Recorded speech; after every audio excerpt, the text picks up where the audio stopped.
4A।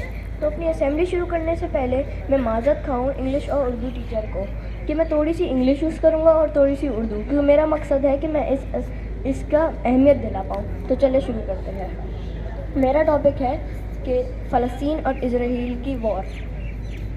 अगर आपको इस वॉर के बारे में पढ़ना है तो आपको जाना पड़ेगा 1888 में, जब ये वॉर असल में शुरू हुई थी। उस वक्त अयूबियों के पास कोई अपना प्रॉपर लैंड नहीं था। वो कभी मुस्लिम सल्तनत में रह रहे थे या फिर वो कभी यूरोपियन सल्तनत में रह रहे थे। फिर ब्रिटिश कॉलोनी ने बोला कि हम लोग आपको लैंड देंगे फ़लस्तीन में, उससे पहले हमें मुसलमानी सल्तनत को ख़त्म करना पड़ेगा। तो वर्ल्ड वॉर 1 शुरू हो गई। वर्ल्ड वॉर 1 अनफॉर्चुनेटली मुस्लिम लोग हार गए। उसके बाद आधी से ज़्यादा फ़लस्तीन की जगह इजराइल ने कब्ज़ा कर लिया। शुरू में तो इजराइल के लोगों ने कुछ भी नहीं बोला। फिर आगे जाकर इजराइल के लोगों ने फ़लस्तीन के लोगों ने आवाज़ उठाई कि हमारी जगह पर आकर ही हमारे मस्जिद अक्सा पर आपकी कब्ज़ा करने की हिम्मत कैसे हुई। तो फिर कुछ को फांसी दे दी गई और कुछ को हमेशा के लिए कैदी बना दिया गया। फिर पहला प्राइम मिनिस्टर इजराइल का सेलेक्ट हुआ डेविड।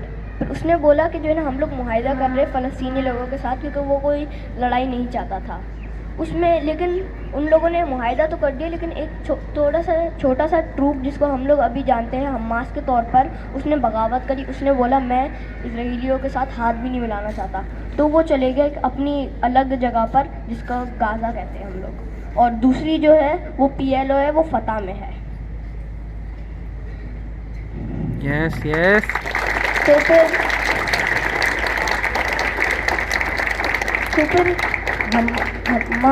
इजराइल के लोगों ने अपने प्राइम मिनिस्टर को ही कत्ल कर दिया। वजह ये थी कि उनको कोई भी हाथ नहीं मिलाना था फ़लस्तीन के लोगों के साथ। तो फिर इसको देखते हुए हमास ने 7000 रॉकेट्स लॉन्च कर दिए इजराइल पर। इसमें इजराइल भी चुप नहीं रहा, इजराइल ने भी बहुत सारे लॉन्च करे।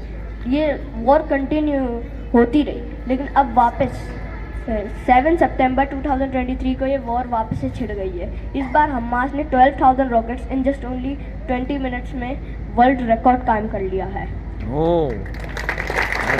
तो फिर इजराइल भी चुप नहीं रहा। इजराइल में कितने लोग मरे हैं? वो है 300 लोग इजराइल में मर चुके हैं और फ़लस्तीन में 3523 लोग शहीद हो चुके हैं। तो फिर अब इसमें हमारा रोल क्या है? हम लोग एज अ चाइल्ड, हम लोग तो जाकर उनसे लड़ नहीं सकते। हम लोग उनकी बैटल में जाकर उनका साथ तो नहीं ले सकते। हमारा काम है दुआ करना। दुआ के साथ साथ 2 और चीज़ें, चैरिटीज़ करना। चैरिटी के साथ सबसे इम्पॉर्टेंट चीज़ है boycott all of the products that are Israeli. इसका मतलब है कि जो है ना, जितनी भी प्रोडक्ट्स इजराइल की है ना, उन सबको छोड़ दें, उन सब का यूजेज ही छोड़ दें। और ये क्यों करें हम लोग? इजराइल अपनी 92% चीज़ें हमें दे रहा है, उसका 92% फ़ायदा पाकिस्तान से हो रहा है। और अगर पूरे पाकिस्तान ने एक दिन के लिए बाइकआउट कर दिया ना सारी प्रोडक्ट्स, तो फिर उनका $22 बिलियन का नुकसान होगा। अब $22 बिलियन आप कम समझ रहोगे, इससे हिसाब लगा लें कि कितने हैं $22 बिलियन। पाकिस्तान की टोटल GDP $390 बिलियन है, उससे हम लोग $22 बिलियन दे रहे हैं ऐसे ही उनको। तो फिर मैं एक अपनी एग्जांपल आपको बता देता हूँ। मुझे 2 ईयर्स हो गए, मैंने अभी तक एक भी चीज़ इन चीज़ों की यूज़ नहीं करी है। इसको देखते हुए आपके फैमिली मेम्बर्स भी आपको ये वाली नेचर अडॉप्ट करेंगे और वो भी ये वाली चीज़ें यूज़ करना ख़त्म कर देंगे। एक और रोल है कि अपने एरिया के सारे शॉपकीपर्स को जाकर बोले कि इन वाली प्रोडक्ट्स का यूजेज ख़त्म करें।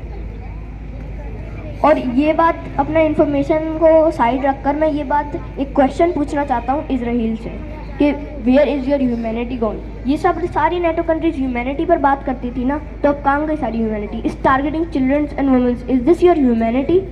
Is this your humanity? Is targeting childrens and womens, is this your humanity? कहाँ गई आपकी इंसानियत? सब चली गई।